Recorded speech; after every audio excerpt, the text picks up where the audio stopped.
are you? Hanging in there.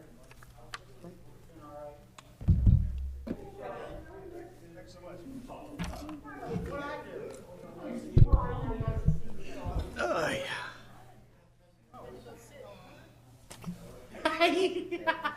You hear something?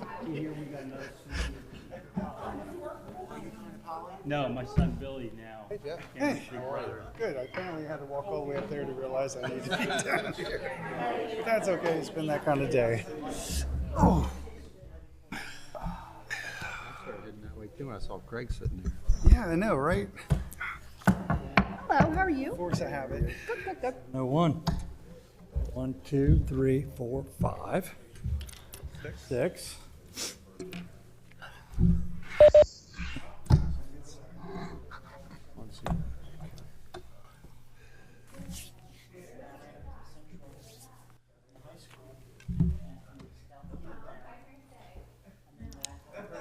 Eric's holding court. I left a check in an envelope for Kathy Strange Finney enough, on her he's desk talking with someone. for the farm No. area for my husband. Oh, okay. So Yeah. hopefully she'll be in tomorrow to see it. All right. Like you're in better shape. Yeah. Got fixed up. Welcome to Kent County Levy Court Committee meeting this evening. Today is Tuesday, September 20th, 2022. We're in Levy Court Chambers Room 203. And before we actually open the committee meeting, I'll turn it over to the county administrator to explain how you can join us by phone and or WebEx. Thank you, Mr. President. Good evening, everyone. This meeting is being conducted at 555 Bay Road in Levy Court Chamber. It's also being offered to guests via the internet using WebEx. Anyone who may be joining us over the internet using WebEx, if you're on a mobile phone, *3 will raise an electronic hand to let us know that you have you wish the opportunity to speak to Levy Court. There is opportunity tonight during the meeting at the end of the committee for public comment, and at that time we will invite members of the public who are present here as well as those on the internet to offer comment if they wish to do so. *3 will raise that electronic hand from your mobile phone.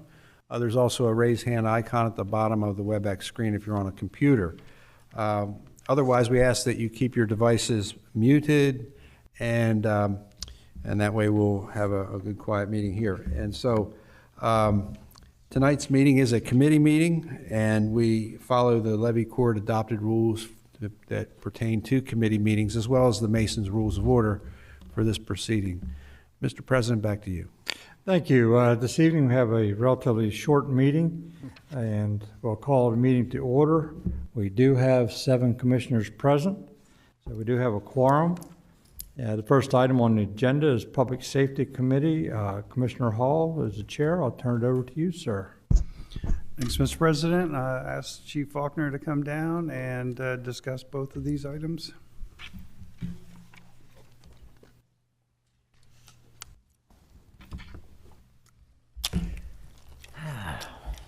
Well, good evening, Commissioners.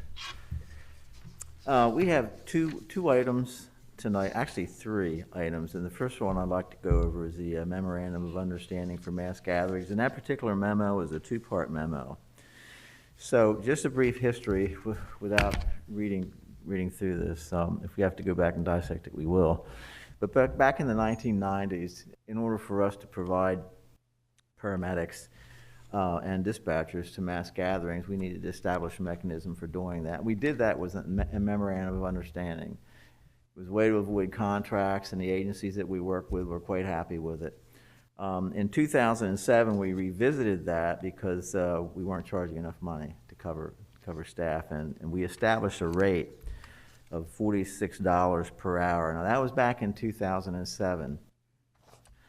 Since then, our cost for operating has gone way up.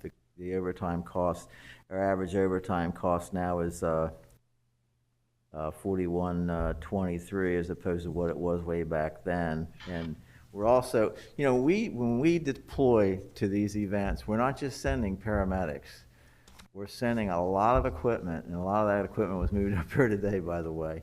And so we also established through the Stafford Act, which is a way of reimbursing agencies for costs for equipment other than personnel. We factored that in there.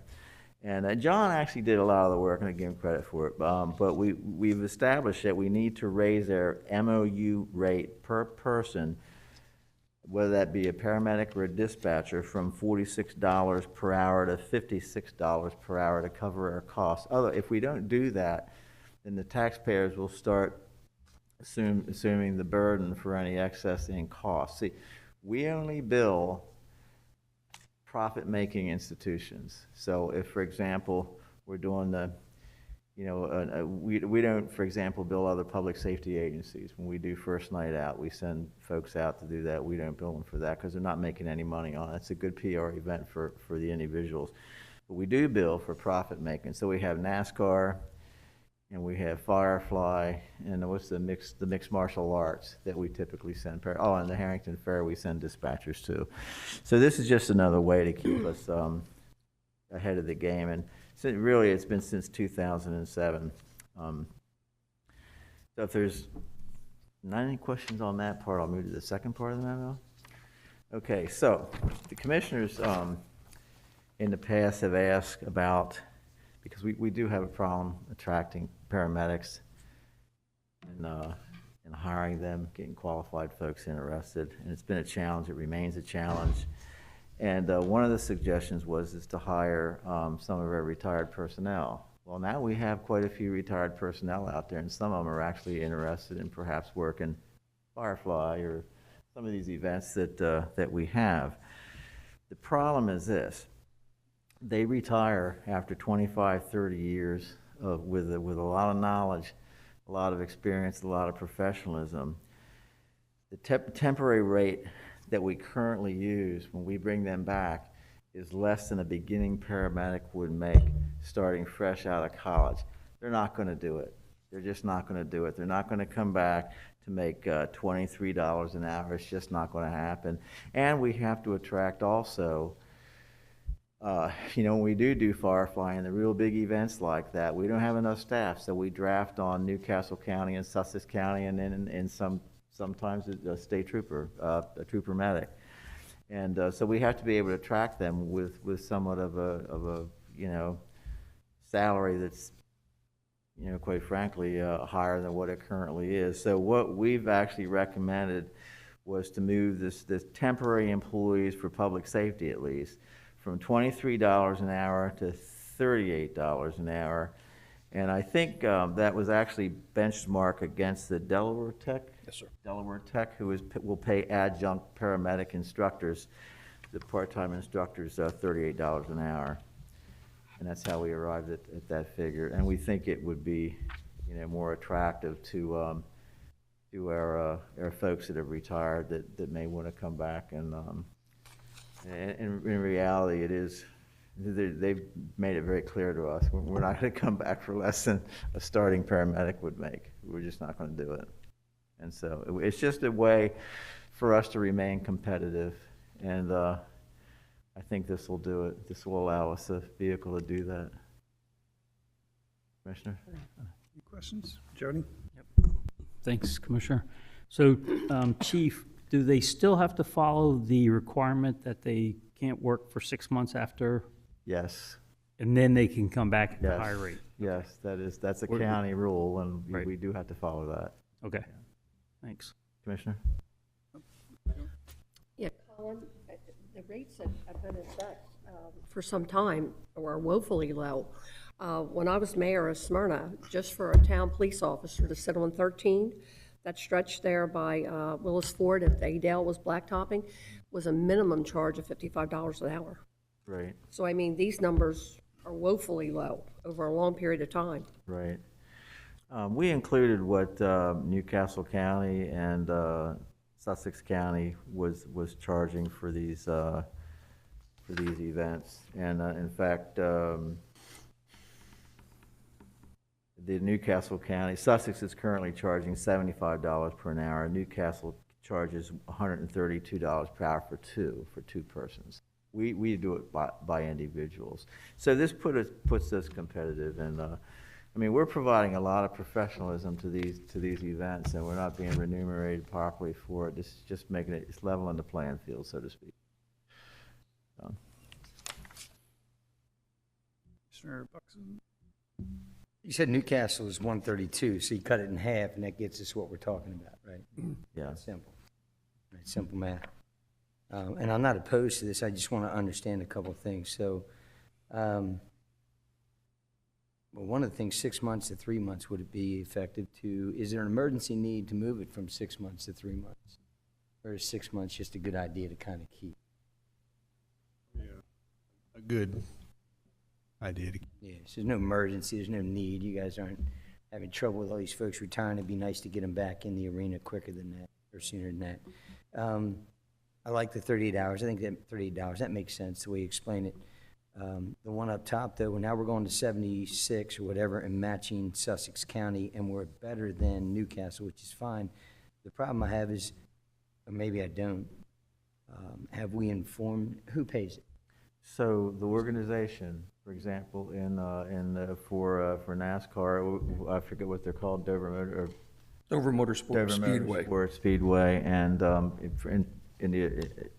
for Firefly, it would be, I think they're AIG as a corporation, so they actually would remunerate us for those costs. Yeah, so I guess my question is it relatively small, or is that going to jump out when we make this change and we don't even tell our partner this? Well, Are they going to go, why didn't you at least talk to us? So actually, that wouldn't go into effect for this. The memorandum that we have established, I think the commissioners have a copy of this, we allow for 6 months. So we would signal the change to them 6 months in advance. So none of these changes will affect us for Firefly. So we've actually have well, how should I say it, volleyed this a little bit to one of the leadership folks. Their total budget in last year roughly for NASCAR hiring the county. They anticipated this. The actual comment I got was, I'm surprised it took you so long. So is it 10 grand now, the old one? I'm not sure what their budget is, but they anticipated an increase in what we charge for paramedics. They were okay with that. Right. Yeah, I always worry about just not telling our partners. I mean, obviously, we have a role to play to protect our own, so that's not the point. And making a move isn't the point. It's just making sure that folks that we're partnering with in the county that we respect, want to keep doing business with, that we tell them. Give them a heads up. Preferred in advance, but you're saying that they kind of had an idea? Yeah, I mean, at the end of the day, we'll lose money. The whole idea behind this was not to commit taxpayer money to these special events where they make profit, things of that nature, and they bill. We do a lot of things. I guess the word is pro bono, for free, but those are usually for other public safety agencies and things like that.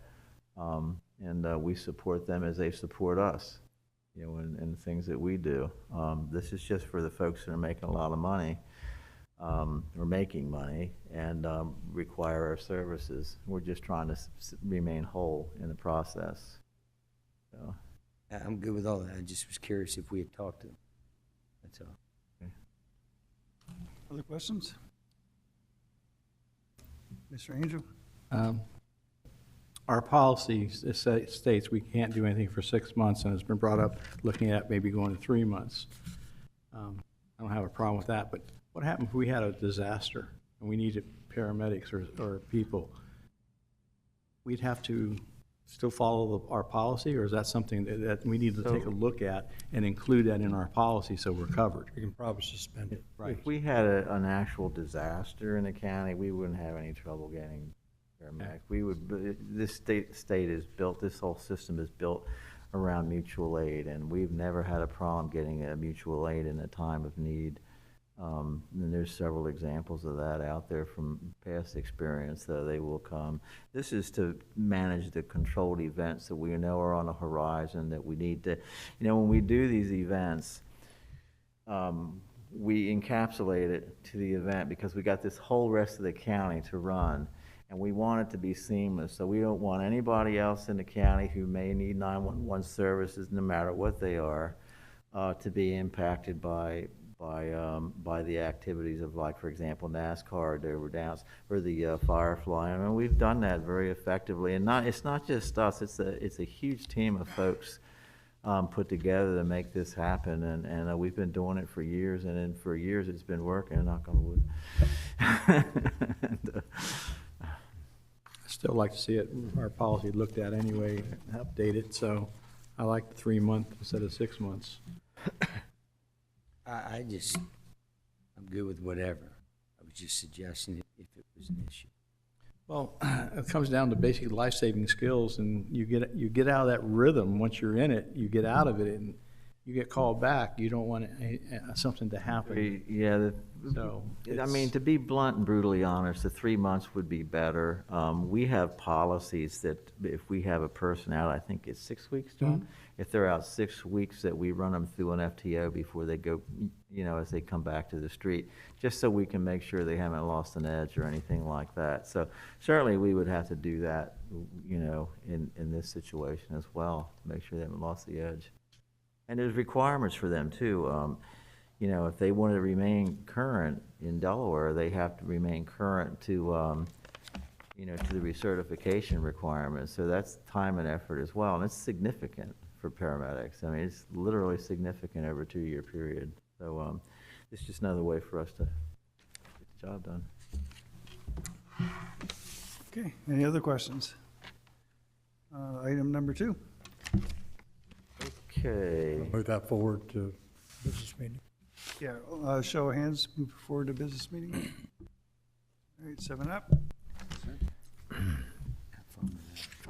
Okay, so the third item that we have, and I have to make apologies for Kevin Sipple. He was here. We have a slight issue in the 911 center, and he is attending to that right now. So I'm going to go through this project that concept that I want to bring to the commissioners. As commissioners do know, though, for a few years we've been encumbering funds to replace our consoles in the 911 center. Now, currently, the consoles that we have in place have been there since 2006, so we are a joint center with the Delaware State Police as well. And so what I call Kevin and Company have worked out with some vendors and through modeling a way to replace their consoles and increase the amount of workstations from 18 to 22.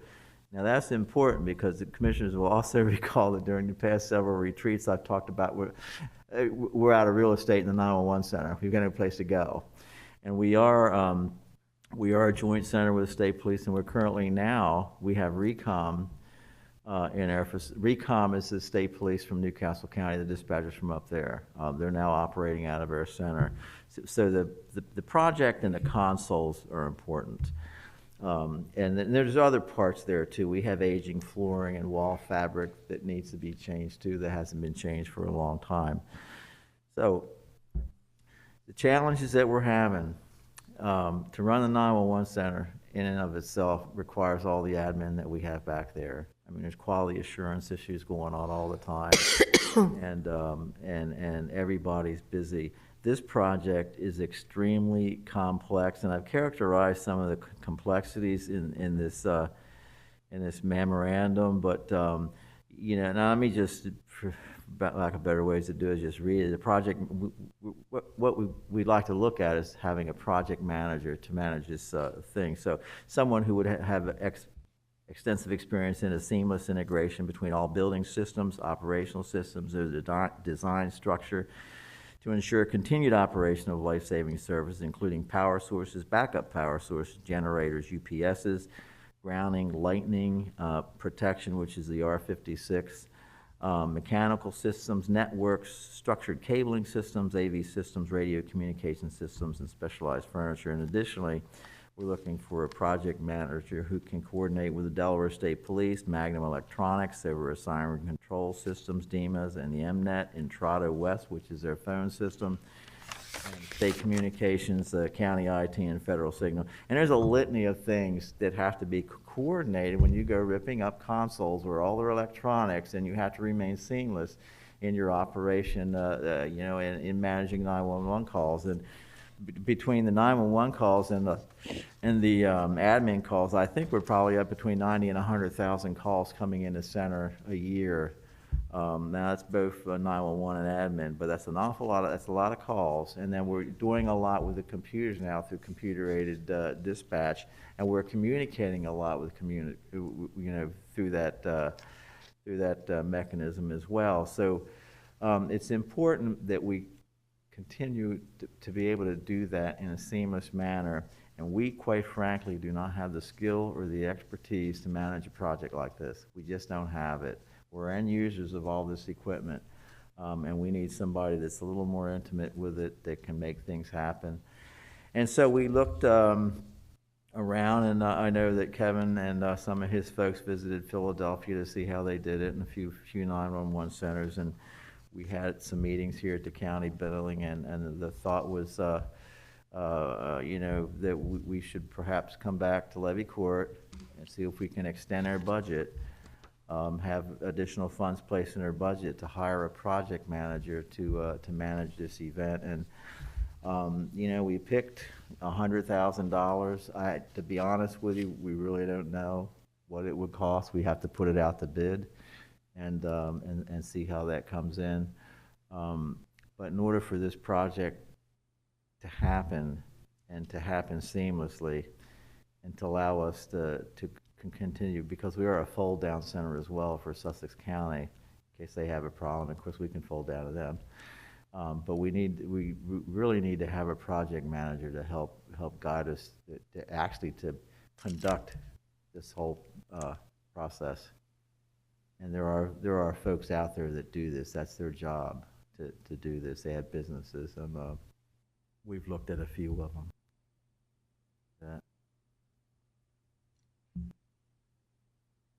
Any questions? Just a statement or information. A lot of you probably don't know that RECOM, or Newcastle County's call center like ours, or CENTCOM, the RECOM, they had to fold down to here because of lack of personnel, manpower shortage. So they've come down here, and it was seamless. Yeah, absolutely. People calling in don't know that they're talking to somebody in Kent County, from Newcastle County, so it's been seamless. The only thing is, it's taking up more real estate in the building than what we are normally used to. And but I think in the long run, though, once they get their manpower back up to standards, move back up to Newcastle County, I think it'll be a benefit because our people are learning from them, they're learning from us. So I think it's a good thing in general. And but like I said, the most important thing was it was done seamlessly. Been no problems that I know of. That I've heard. It's worked out very well, and you know, we've also folded into our operations as needed. Dover City Police, when they're working on their consoles over there, we've done it with Sussex County before. So we absorb that with hardly a blink.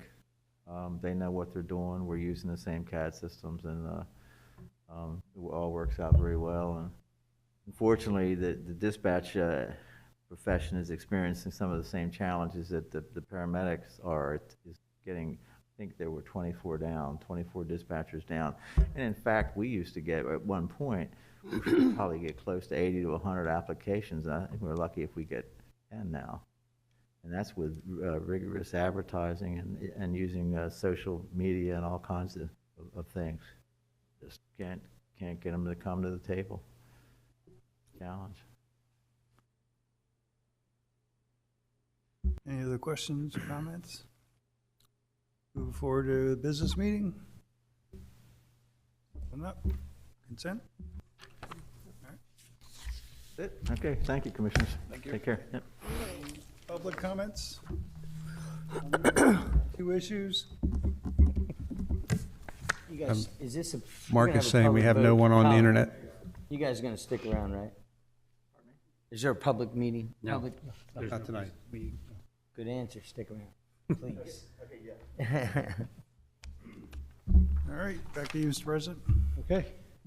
With no public comments, at this time, we will adjourn to executive session, and we will not be coming back.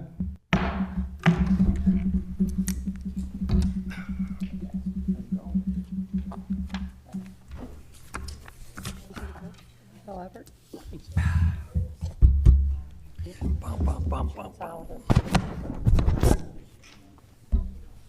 Dumplings. Dumplings. That's why I'm going. Expensive dumplings. Oysters, fried oysters, chicken salad, and dumplings. Oh, did you?